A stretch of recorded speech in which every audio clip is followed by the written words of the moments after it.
منك لم تركت عيني وأجمل منك لم تلد النساء خلقت مبرأ من كل عيب كأنك قد خلقت كما تشاء يا صاحب الجمال ويا سيد البشر من وجهك المنير لقد نمر القمر لا يمكن الثناء كما كان حبه بعد خدا بزرگوی قصہ مختصر ہزار بار بشویم تغنز مشغولا ہنوز نام تو گفتن کمال بے ادبیس بتائیں پروردگار امت احمد نبی دوست دار چار یار تابع اولاد ابی مذہب حنفی دار ملت حضرت خلیل خواب پائے غوث اعظم زیر سایہ ہر ولی حمدوسنا کے بعد درود یا محمود حضور پر نور سرور سینہ امام الانبیاء جانے کائنات جانے جہانے کائنات رحمت کائنات نعمت کائنات پورے کائنات پاسدار کائنات اور ساری کائنات مولا کل امامت کل سیادت کل امارت کل دنائس کل ختم الرسول شفیع البراء حامد قسام احمد مجتبی جناب محمد مصطفیٰ صلی اللہ علیہ وسلم کی ذاتی گرامی پر احباب ذکر حضرت سیدنا صدیق اکبر رضی اللہ تعالی عنہ آپ کی سوانح عمری پچھلے جمعے میں نے بیان کی آپ کی حضور علیہ السلام کے ساتھ جو محبت اور رفاقت رہی سیدنا صدیق اکبر رضی اللہ تعالیٰ عنہ آپ کی ذات اقدس وہ عظیم ذات ہے جنہوں نے اپنی جان پر کھیل کر اپنی جان کی پرواہ نہ کرتے ہوئے حضور نبی رحمت صلی اللہ علیہ وسلم کے ساتھ سفر کیا آقا کریم علیہ السلام مدینہ منورہ میں تشریف لے کر گئے تو ہم سفر سیدنا صدیق اکبر رضی اللہ تعالیٰ عنہ آپ ہی تھے نبی اکرم صلی اللہ علیہ وسلم نے اپنی زندگی میں ہی سیدنا صدیق اکبر رضی اللہ تعالیٰ عنہ کو اپنے مصلی امامت پر کھڑا فرمایا جو اس بات پر دلالت کرتا تھا کہ میرے بعد جو منصب امامت کا سب سے بڑا حقدار ہے وہ صدیق اکبر رضی اللہ تعالیٰ عنہ ہے۔ چنانچہ جب نبی اکرم صلی اللہ علیہ وسلم کی طبیعت ناساز ہوئی آپ بیمار ہوئے تو آپ نے اپنی لخت جگر سیدنا صدیق اکبر رضی اللہ تعالیٰ عنہ کی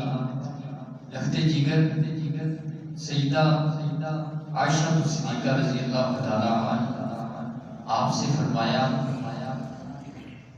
کہ حضرت ابوبکر صدیق رضی اللہ تعالیٰ عنہ آپ کو یہ حکم دیا جائے کہ وہ مصلی امامت پر تشریف لے جائیں اور لوگوں کو نماز پڑھائیں مرو ابا بکر صدیق رضی اللہ تعالیٰ عنہ فلیصلی بالناس کہ وہ مصلی امامت پر تشریف لیتے چلے جائیں اور لوگوں کو نماز پڑھائیں لیکن محبوبہ کائنات سیدہ صدیقہ رضی اللہ تعالیٰ عنہ آپ عرض کرتی ہیں کہ یا رسول اللہ صلی اللہ علیہ وسلم میرے والد بڑے رقیق القلب ہیں نرم دل ہیں وہ جب آپ کی جگہ پہ کھڑے ہوں گے اور آپ وہاں پہ موجود نہیں ہوں گے تو ان سے نماز نہیں پڑھائی جائے گی وہ رونا شروع کر دیتے جب آپ نماز پڑھاتے ہیں تو صدیق اکبر پیچھے کھڑے ہوئے بھی روکتے ہیں تو جب وہ بذات خود مصلی امامت پر تشریف لے آئیں گے لوگوں کو کیسے نماز پڑھائیں گے؟ لیکن حضور علیہ السلام نے پھر حکم دیا کہ ابو بکر صدیق رضی اللہ تعالیٰ عنہ آپ کو ہی کہا جائے کہ نماز پڑھائیں۔ تیسری دفعہ پھر حکم دیا تو سیدنا صدیق اکبر رضی اللہ تعالیٰ عنہ آپ کو یہ حکم دیا گیا، آپ کا پیغام دیا گیا کہ آپ لوگوں کو نماز پڑھانا شروع کر دیں۔ تو سیدنا صدیق اکبر رضی اللہ تعالیٰ عنہ آپ مصلی امامت پر تشریف لے کر آ گئے۔ آپ نے حضور علیہ السلام کی ظاہری حیات مبارکہ میں بھی کئی روز نمازیں پڑھائیں۔ اس کے علاوہ آقا کریم علیہ السلام جب کہیں تشریف لے کر جاتے، کئی ایسے واقعات موجود ہیں کہ حضور علیہ السلام جب مسجد نبوی میں تشریف نہیں ہوتے تھے تو سیدنا صدیق اکبر رضی اللہ تعالیٰ عنہ آپ امامت فرماتے رہے۔ چنانچہ جب حضور نبی رحمت صلی اللہ تعالیٰ علیہ وآلہ وسلم کا وصال باکمال ہوا تو لوگ اگلے امیر المومنین کی نامزدگی کے لیے جمع ہوئے۔ سقیفہ بنو سعدہ، یہ بنو سعدہ کا ایک ڈیرا تھا، ڈیرے کو سقیفہ کہا جاتا ہے۔ تو وہاں پہ لوگ جمع ہو گئے اور مشاورت کر رہے تھے اور مختلف نام اس میں نامزد کیے جا رہے تھے۔ تو سیدنا صدیق اکبر رضی اللہ تعالیٰ عنہ بھی وہاں پہ تشریف فرما تھے، حضرت عمر فاروق رضی اللہ تعالیٰ عنہ بھی تشریف فرما تھے، مولا کائنات حضرت علی المرتضیٰ رضی اللہ تعالیٰ عنہ آپ بھی موجود تھے، انصار کے مختلف قبائل موجود تھے، مہاجرین کے مختلف قبیلے وہاں پر موجود تھے، قریش بھی موجود تھے۔ تو وہاں پر مختلف لوگوں کا نام زیر غور آ رہا تھا۔ سیدنا صدیق اکبر رضی اللہ تعالیٰ عنہ آپ پہلے خاموشی کے ساتھ سنتے رہے سب کی گفتگو۔ جب مشاورت ان کی کسی نتیجے پر نہ پہنچ سکی اور آہستہ آہستہ بات جو ہے وہ تلخ کلامی کی طرف جانا شروع ہوئی، تو سیدنا صدیق اکبر رضی اللہ تعالیٰ عنہ آپ نے فرمایا کہ ایسا کیا جائے کہ جو امیر المومنین ہے وہ قریش میں سے منتخب کرنا، اور جو وزراء ہیں، جو مشیر ہیں، ان کو انصار میں سے منتخب کیا جائے۔ انصار کی چونکہ بڑی قربانیاں ہیں اسلام کے لیے، اسلام کے ابتدائی ایام میں انصار وہ لوگ ہیں جنہوں نے اپنا گھر بار مال دولت مسلمانوں پر نچھاور کی، ان کے حق میں یہ فیصلہ دے دیا جائے کہ ان کو وزیر بنا دیا جائے۔ المنذر انصاری یہ صحابی تھے، انہوں نے اس فیصلے کو نہ مانا، اس پر اختلاف فرمایا اور یہ عرض کی کہ صدیق اکبر ہم دو امیر المومنین منتخب کر لیتے ہیں، دو امیر المومنین، ایک انصار میں سے ہو جائے گا، ایک قریش میں سے ہو جائے گا۔ تو دو امیر المومنین ہوں، ان کے اندر ریاست تقسیم کر دی جائے تو وہ دونوں اپنی اپنی ریاست کو چلاتے رہیں گے۔ اس بات میں بھی شدت اختیار کی، انصار کے کافی قبائل حضرت منذر انصاری رضی اللہ تعالیٰ عنہ کی اس بات سے اتفاق کر رہے تھے۔ تو سیدنا صدیق اکبر رضی اللہ تعالیٰ عنہ آپ کھڑے ہوئے اور آپ نے خطبہ ارشاد فرمایا۔ اس میں آپ نے یہ کہا، سب سے پہلے انصار کی تعریف کی، جو انصار کی قربانیاں تھیں ان قربانیوں کو آپ نے بیان کیا کہ ہم مدینہ منورہ جب آئے تھے مسلمان مکہ سے نکل کر، تو یہ انصار لوگ تھے جنہوں نے مسلمانوں کو سہارا دیا، مسلمانوں کے دست و بازو بنے، انہوں نے اپنے کاروبار مسلمانوں کو دیے، اپنے اموال مسلمانوں کو دیے، اپنی جائیدادیں مسلمانوں کو دیں۔ ان کی قربانیوں میں کوئی شک نہیں، ان کی جو قربانیاں ہیں ان قربانیوں میں شک نہیں ہے۔ لیکن اگر خلافت ان کے پاس جاتی ہے، انصار کو دے دی جائے، تو انصار چونکہ محدود ہیں مدینہ منورہ تک، یہ کبھی باہر نہیں گئے مدینے کے حد سے، لیکن جو قریش ہے اس کی شاخیں مکے میں بھی موجود ہیں، مدینے میں بھی موجود ہیں، اور پورے عرب میں قریش کی شاخیں پھیلی ہوئی۔ اور اگر قریش کے ہاں یہ خلافت جائے گی تو پورا عرب ان کے اوپر اتفاق کرے گا، ان کو مانے گا۔ لیکن اگر مہاجرین کے پاس گئی، انصار کے پاس چلی گئی، تو پھر پورا عرب ان پر اتفاق نہیں کرے گا اور فتنے کھڑے ہو جائیں گے۔ تو میں یہ سمجھتا ہوں، سیدنا صدیق رضی اللہ تعالیٰ عنہ آپ نے فرمایا کہ میں یہ سمجھتا ہوں کہ حضرت عمر فاروق رضی اللہ تعالیٰ عنہ آپ ایک بااثر شخصیت ہیں، باروق شخصیت ہیں، تو ان کو ہم خلیفہ مقرر کریں۔ جب یہ بات ہوئی تو حضرت عمر فاروق رضی اللہ تعالیٰ عنہ آپ کھڑے ہوئے اور آپ نے فرمایا کہ ہم نے دیکھا ہے کہ حضور اسلام آپ سے کتنی محبت کرتے تھے اور آپ کے ساتھ ان کا کیا تعلق تھا، لہذا میں آپ کے ہاتھ پر بیعت کرتا ہوں کہ آپ کو میں امیر المومنین تسلیم کرتا ہوں، آپ اس منصب کے زیادہ حقدار ہیں۔ اب یہاں پہ دیکھیے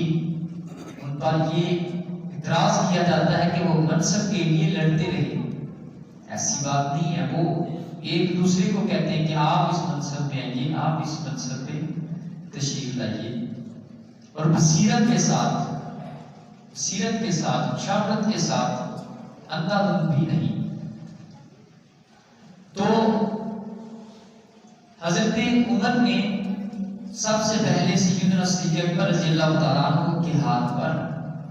بیعت فرمائی، اس کے بعد جلیل القدر صحابہ کرام نے سیدنا صدیق اکبر رضی اللہ تعالیٰ عنہ کے ہاتھ پر بیعت فرما لی۔ اگلے دن مسجد نبوی شریف میں بیعت عام ہوئی، جس میں جو قبائل کے قبائل آئے اور انہوں نے سیدنا صدیق اکبر رضی اللہ تعالیٰ عنہ آپ کے ہاتھ پر بیعت فرمائی۔ نبی اکرم صلی اللہ علیہ وسلم کے بعد آپ اس مسند پر جلوہ افروز ہوئے، جس کو امامت اور خلافت کہا جاتا ہے۔ امامت اور خلافت پر آپ تشریف لے کر آگے سیدنا صدیق اکبر رضی اللہ تعالیٰ عنہ، یہ حدیث پاک ہے، حضور علیہ السلام نے فرمایا کانت بنو اسرائیل تسوسهم الانبیاء، کہ بنی اسرائیل میں انبیاء سیاست کرتے تھے۔ تسوسهم الانبیاء کلما خلق نبی خلفہ نبی، تو جب ایک نبی تشریف لے کے چلا جاتا تو اس کا جانشین اللہ رب العزت دوسرا نبی بھیج دیتا۔ وَإِنَّهُ لَا نَبِيَّ بَعْدِي، لیکن میرے بعد کوئی نبی نہیں آئے گا۔ وَسَيَكُونُ خُلَفَاء، میری جو منصب سیاست ہے اس کے اوپر میرے خلفاء متوجہ ہوں گے، یعنی کہ میرے خلیفہ جو ہوں گے، میرے بعد جو خلفاء ہوں گے، وہ اس مسند کے اوپر آئیں گے، مسند سیاست کے اوپر۔ تو بنیادی طور پر سیاست جو ہے یہ کوئی گالی نہیں، یا یہ نیچے لفنگے لوگوں کا کام نہیں ہے۔ حدیث پاک میں یہ کہا کانت بنو اسرائیل تسوسهم بنی اسرائیل کے انبیاء سیاست کرتے تھے تو ہم فخر سے کہتے ہیں غیر سیاسی تحریک. وہ کون سی تحریک ہے جس کے اندر انبیاء کا مشن نہیں ہے؟ انبیاء کا مشن ہی نہیں ہے. جو انبیاء کے مشن سے خالی تحریک ہے، وہ تحریک کس نہج پہ چل رہی ہے؟ اس پہ بھی غور کرنے کی ضرورت ہے اور یہ بھی سمجھنے کی ضرورت ہے کہ یہ سیاست جو ہے اس کو بڑی منظم طریقے کے ساتھ بدنام کیا گیا اس کو، اور یہ ان لوگوں کو دی گئی جو بدنام لوگ تھے. تو آج کل یہ عام زبان سے عام ہے کہ سیاست کو شریف لوگوں کا کام نہیں ہے. تو انبیاء شریف نہیں تھے جو سیاست کرتے رہے؟ انبیاء تو اللہ کی اس کائنات پہ سب سے زیادہ برگزیدہ بندے، تو انہوں نے اس منصب کو اختیار کیا ہوا تھا. اس کے بعد حضور علیہ السلام نے فرمایا میں اس منصب پہ، نبی اکرم صلی اللہ علیہ وسلم خود اس منصب پہ رہے. تو پھر فرمایا کہ میرے جو خلفاء ہوں گے، میرے بعد نبی نہیں آئے گا لیکن جو خلیفے ہیں وہ اس منصب پر تشریف فرما ہوں گے. تو پہلے جو اس منصب پہ تشریف لے کر آئے ان میں سیدنا صدیق اکبر رضی اللہ تعالیٰ عنہ کی ذات اقدس یہ پہلے نمبر پر ہے. سیدنا صدیق اکبر رضی اللہ تعالیٰ عنہ آپ جب مسند خلافت پر متمکن ہوئے تو آپ کو جن مسائل کا سامنا کرنا پڑا ان میں سب سے پہلے لشکر اسامہ کا معاملہ تھا. یہ میں بتاتا ہوں کہ لشکر اسامہ کیا تھا. اس کے بعد جھوٹے نبوت کے دعوے دار 4-5 ایسے لوگ تھے جنہوں نے نبوت کا دعویٰ کیا. اس کے بعد منکرین زکوٰۃ جنہوں نے زکوٰۃ کا انکار کیا. یہ ایک بڑا اہم مسئلہ آپ کے دور میں پیش ہوا. اس کے بعد تدوین قرآن، یعنی قرآن مجید جو ہے وہ جمع ہی نہیں تھا. کسی کے پاس چمڑے کے اوپر تھوڑا سا لکھا ہوا ہے، کسی نے ہڈی کے اوپر لکھا ہوا ہے تھوڑا سا، کسی نے پتوں کے اوپر لکھا ہوا ہے، کوئی چاند آیات کسی کے پاس ہیں، کوئی چاند صورتیں کسی کے پاس ہیں، چاند آیات کسی کے پاس، اس طرح بکھرا ہوا ہے. تو یہ کتابی شکل میں نہیں تھا قرآن مجید سیدنا صدیق اکبر کے دور میں. تو وہ تدوین قرآن بھی آپ کے دور میں ہوئی پہلے، سب سے پہلے. ویسے تو حضرت عثمان غنی رضی اللہ تعالیٰ عنہ آپ کو جامع القرآن کہا جاتا ہے، لیکن وہ ایک حتمی صورت تھی. یہ بھی میں تفصیل بتاتا ہوں کہ ان کو جامع القرآن کیوں کہا گیا. تو سب سے پہلے جو لشکر اسامہ تھا، یہ حضور علیہ السلام نے اپنے دور اقدس میں جب آپ حیات تھے تو شام کی طرف آپ اس کو روانہ کرنے والے تھے. حضرت اسامہ بن زید آپ اس لشکر کے امیر تھے، جرنیل تھے. ان کی کمانڈ میں ایک دستہ دیا ہوا تھا اور ان کو شام میں جہاد کے لیے بھیجا جا رہا تھا. جب وہ تھوڑا سا باہر نکلے، کوئی ایک منزل کے قریب انہوں نے سفر طے کیا تو ان کو اطلاع ملی کہ حضور علیہ السلام بیمار ہو گئے ہیں، تو آپ واپس تشریف لے آئیے. ان کی حالت کافی ناساز ہے. تو حضرت اسامہ بن زید واپس تشریف لے آئے، اپنے لشکر کو بھی واپس لے آئے مدینہ منورہ میں. تو جب حضور نبی اکرم صلی اللہ علیہ وسلم کا وصال ہوا تو آپ سیدنا صدیق اکبر نے مسند خلافت پہ آتے ہی سب سے پہلے یہ فرمایا کہ جو لشکر اسامہ ہے اس کو تیار کیا جائے، جیسے وہ جا رہا تھا اسی طرح اس کو بھیجا جائے. تو اس وقت کئی صحابہ کرام نے مشورہ دیا کہ ایسے کہ آپ یوں نہ کریں، ابھی ایک دم سے فتنے پھوٹے ہیں تو ممکن ہے مدینہ منورہ پر کوئی حملہ کر دے یا چڑھائی کر دے، تو آپ یہ فوجیوں کی ایک بڑی تعداد مدینہ سے باہر بھیج رہے ہیں جبکہ ضرورت مدینہ منورہ میں ہے. تو تو آپ ان کو نہ بھیجیے، جب حالات بہتر ہوں گے اس وقت ہم یہ لشکر بھیج دیں گے۔ لیکن سیدنا صدیق اکبر رضی اللہ تعالیٰ عنہ آپ نے فرمایا کہ جس لشکر کو حضور علیہ السلام نے خود تیار کیا تھا اور خود بھیجا تھا، صدیق اس لشکر کو بھیج کر ہی رہے گا، چاہے میرا گوشت جو ہے وہ یہاں پہ آ کے پرندے نوچ لے کر جائے، مجھے کوئی پرواہ نہیں۔ کوئی ہم حملہ کرتا ہے تو کرتے، لیکن یہ لشکر جس کو حضور علیہ السلام بھیج رہے تھے یہ شام میں جائے گا نہیں۔ چنانچہ آپ نے لشکر کو اسی طرح تیار کیا اور حضرت اسامہ بن زید کی کمانڈ میں دیا اور خود ان کو باہر چھوڑنے کے لیے تشریف لے گئے، ساتھ میں ان کو نصیحتیں کر رہے تھے جس طرح حضور علیہ السلام نے نصیحتیں فرمائی۔ اسی طرح سیدنا صدیق اکبر بھی حضرت اسامہ سے فرما رہے تھے کہ بوڑھوں کو نہیں مارنا، بچوں کو نہیں، کھیتی کو نقصان نہیں پہنچانا، خواتین کو، جس طرح حضور کا انداز تھا اسی طرح سیدنا صدیق اکبر نے انداز اپنایا اور پیدل چل رہے تھے۔ حضرت اسامہ سواری پر تھے تو چلتے چلتے کافی دور نکل گئے تو حضرت اسامہ کہنے لگے کہ امیر المومنین، یا میں نیچے آ جاتا ہوں سواری کے یا آپ اوپر تشریف لے آئیں، اس طرح ہم ساتھ ساتھ چل رہے ہیں تو یہ ذرا معیوب لگ رہا ہے۔ آپ نے فرمایا کہ اللہ کی راہ میں جو جہاد کے لیے نکلتا ہے اور اس کے پاؤں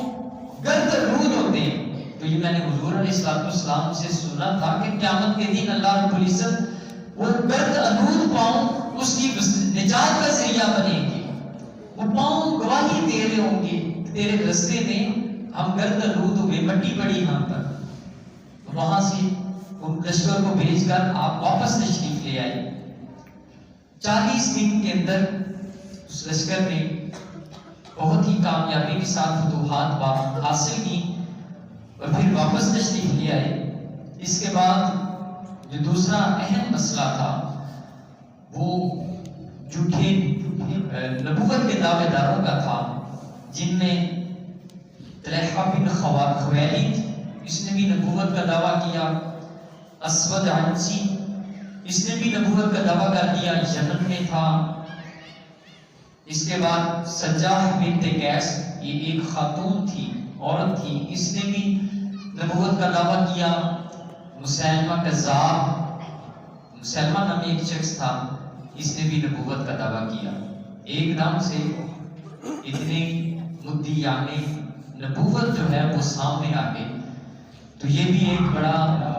کٹھن مرحلہ تھا سیدنا صدیق اکبر رضی اللہ تعالیٰ عنہ کے لیے۔ تو آپ نے صحابہ کرام کی جماعت کو اکٹھا کیا، مشورہ کیا کہ ان کی کیسے سرگوبی کی جائے۔ اب وہ لڑنے کے لیے بھی تیار ہو رہے ہیں۔ ان میں سب سے زیادہ جو طاقتور تھا وہ مسیلمہ کذاب تھا، جس کے پاس لاکھوں کی تعداد میں انفرادی قوت تھی، فوجی قوت بھی تھی اس کے پاس، اور مالدار بھی تھا۔ اور سجاح بنت قیس جو جھوٹی نبوت کی دعوے دار خاتون تھی، اس نے مسیلمہ کذاب سے شادی کر لی، تو اس کے بھی سجاح بنت قیس کا بھی ایک پورا قبیلہ تھا، وہ بھی اس میں ضم ہوا۔ جب یہ دو جھوٹے نبی ملے تو ان کی ایک بڑی قوت بن گئی۔ تو ان کے ساتھ ٹکر لینا یہ ایک بڑا چیلنج تھا سیدنا صدیق اکبر رضی اللہ تعالیٰ عنہ کے لیے۔ آپ نے تمام ترجیحات کو پیچھے چھوڑتے ہوئے پہلے فرمایا کہ ان کے ساتھ ہم جہاد کریں گے، ان کے ساتھ لڑیں گے۔ تو آپ نے سبھی لشکر اکٹھے فرمائے، دور سے مسلمان، آپ نے جہاد کا اعلان عام کیا کہ مسلمان جلد از جلد جو ہے وہ مدینہ منورہ میں جمع ہو۔ تو لوگوں کو آپ نے جمع کیا، کسی کو بھی آپ نے پیچھے نہیں چھوڑا۔ جو بدری صحابہ کرام تھے، سب سے پہلے یہ مشاورت ہوئی تھی کہ بدری صحابہ کرام، ان سے ہم کوئی خدمت نہیں لیں گے، جنہوں نے بدر میں شرکت کی تھی، ان کو ہم بس بطور تبرک رکھیں گے، یہ ہمارے معزز لوگ ہیں، اکابرین ہیں، انہوں نے بڑی قربانیاں دے دی، تو آئندہ یہ کسی جہاد میں شرکت نہیں کریں گے، لیکن یہ جو جنگ یمامہ ہے مسیلمہ کذاب کے خلاف لڑی گئی، سیدنا صدیق اکبر رضی اللہ تعالیٰ عنہ نے فرمایا کہ اس جنگ میں بدری صحابہ کرام بھی شرکت کریں گے جنہوں نے بدر میں کی تھی۔ اگرچہ ہم نے یہ کہا تھا کہ یہ معتبر شخصیات ہیں، ان سے ہم خدمت نہیں لیں گے، لیکن یہ اتنا اہم مسئلہ ہے اس کے لیے ان کو بھی بلوایا جائے، ان کو بھی شامل کیا گیا۔ یہ مسیلمہ کذاب کے خلاف جو جنگ لڑی گئی، اس میں جو صحابہ کرام شہید ہوئے ان کی تعداد 1200 ہے، 1200 صحابہ کرام اس میں شہید ہوئے تھے مسیلمہ کذاب کے خلاف لڑتے ہوئے، جن میں 600 صحابہ کرام وہ تھے جو قرآن مجید کے حافظ تھے، قرآن مجید جنہوں نے حفظ کیا ہوا تھا، قاری تھے، وہ صحابہ کرام 600 تھے۔ تو اب یہ بھی ایک خدشہ لاحق ہوا کہ قرآن مجید کے جو حفاظ تھے جنہوں نے حفظ کیا ہوا تھا وہ تو اتنی تیزی سے شہید ہو گئے، نایاب ہو گئے ہیں، تو قرآن مجید کو جمع کیا جائے۔ اگرچہ اس کی حفاظت کا ذمہ اللہ رب العزت نے خود لیا ہے قرآن کی، اِنَّا نَحْنُ نَزَّلْنَا الذِّكْرَ وَإِنَّا لَهُ لَحَافِظُونَ، کہ قرآن مجید کو ہم نے نازل کیا ہے اور ہم ہی اس کی حفاظت کریں گے، یہ اللہ رب العزت فرما رہے ہیں۔ لیکن جو امت کا فریضہ تھا وہ یہ تھا کہ اس کو جمع کیا جائے، تو سیدنا صدیق اکبر رضی اللہ تعالیٰ عنہ نے اپنے دور میں جنگ یمامہ کے بعد جب حفاظ کم ہو گئے، قاری حضرات جو تھے وہ کم ہو گئے، تو آپ نے قرآن مجید کی تدوین فرمائی، جمع کیا، جس کے پاس جو بھی قرآن کا حصہ ہے وہ لے کر آئے۔ آپ نے ایک کمیٹی بنائی، اس کے پاس وہ آیت یا سورت جو بھی ہوتا کسی کے پاس لکھا ہوا وہ لے کر آتا کہ یہ قرآن مجید کا حصہ ہے، تو آپ وہ لیتے، اس کو قرآن مجید میں شامل کر دیتے۔ سیدنا صدیق اکبر رضی اللہ تعالیٰ عنہ آپ کے جو دور اقدس میں قرآن مجید جمع کیا گیا، زید بن ثابت اس کمیٹی کے چیئرمین تھے جو قرآن مجید کو جمع کر رہی تھی۔ تو یہ مختلف قراتوں میں تھا، قراتیں اس کی مختلف تھیں، الگ الگ تھیں۔ تو حضرت عثمان غنی کے دور میں جو قرآن مجید کی تدوین ثانی ہوئی، اس میں ایک قرات کے ساتھ قرآن مجید کو جمع کیا گیا، تو اس لیے ان کو بھی جامع القرآن کہا جاتا ہے۔ اس کے بعد سیدنا صدیق اکبر رضی اللہ تعالیٰ عنہ کے دور کا جو سب سے اہم مسئلہ تھا وہ منکرین زکوٰۃ تھی۔ ایسے لوگ سامنے آگے جنہوں نے یہ کہا کہ ہم زکوٰۃ ادا نہیں کریں گے، تو آپ نے مشورہ کیا اپنی مجلس شورا کے ساتھ کہ اس مسئلے سے کیسے نپٹا جائے۔ تو لوگوں نے کہا ٹھیک ہے، جو زکوٰۃ نہیں دیتا آپ ان سے ابھی زکوٰۃ وصول نہ کریں، بعد میں ہم ان کو دیکھ لیں گے، ان کے خلاف کوئی خروج یا جہاد اگر کرنا ہوا تو کر لیں گے، لیکن ابھی فی الحال ان کو رہنے دیا جائے۔ لیکن سیدنا صدیق اکبر رضی اللہ تعالیٰ عنہ آپ کی رائے یہ تھی، آپ نے فرمایا کہ نبی اکرم صلی اللہ علیہ وسلم کے دور میں جو ایک بکری بھی زکوٰۃ دیتا تھا میں اس سے وصول کروں گا۔ تو مطلب یہ زکوٰۃ کا جو نظام ہے یہ کوئی معمولی نظام نہیں ہے، ریاست کے استحکام کے لیے زکوٰۃ کا نظام انتہائی اہمیت کا حامل ہے۔ حضرت عیسیٰ علیہ السلام کی جو گفتگو ہے جو آپ نے 2 دن کی عمر میں فرمائی، اس میں کیا فرمایا؟ قال انی عبداللہ آتانی الکتاب وجعلنی نبیا، کہ میں اللہ کا بندہ ہوں اور اللہ رب العزت نے مجھے کتاب عطا کی ہے، وجعلنی مبارکا اینما کنت واوصانی بالصلاۃ والزکاۃ ما دمت حیا، کہ میں اس دنیا کے اندر نماز اور زکوٰۃ کا نظام قائم کروں گا۔ عیسیٰ علیہ السلام کب کہہ رہے ہیں؟ 2 دن کی عمر میں وہ کہہ رہے ہیں کہ میں نماز اور زکوٰۃ کا نظام قائم کروں گا۔ تو یہ نظام جو ہے زکوٰۃ کا، اس کو قائم کرنا پڑتا ہے، کرنا پڑتا ہے۔ اس کے بعد اس کا نتیجہ کیا ہوتا ہے؟ اس کا نتیجہ یہ ہوتا ہے کہ لوگ زکوٰۃ دینے کے لیے ڈھونڈ رہے ہوتے ہیں کہ زکوٰۃ کس کو دی جائے، اور لینے والا ملتا نہیں ہے۔ یہ زکوٰۃ کا اثر ہوتا ہے۔ اب منکرین جو زکوٰۃ تھے ان کے خلاف سیدنا صدیق اکبر رضی اللہ تعالیٰ عنہ کا جہاد ہے، جہاد کیا ان کے خلاف جو زکوٰۃ نہیں دے رہے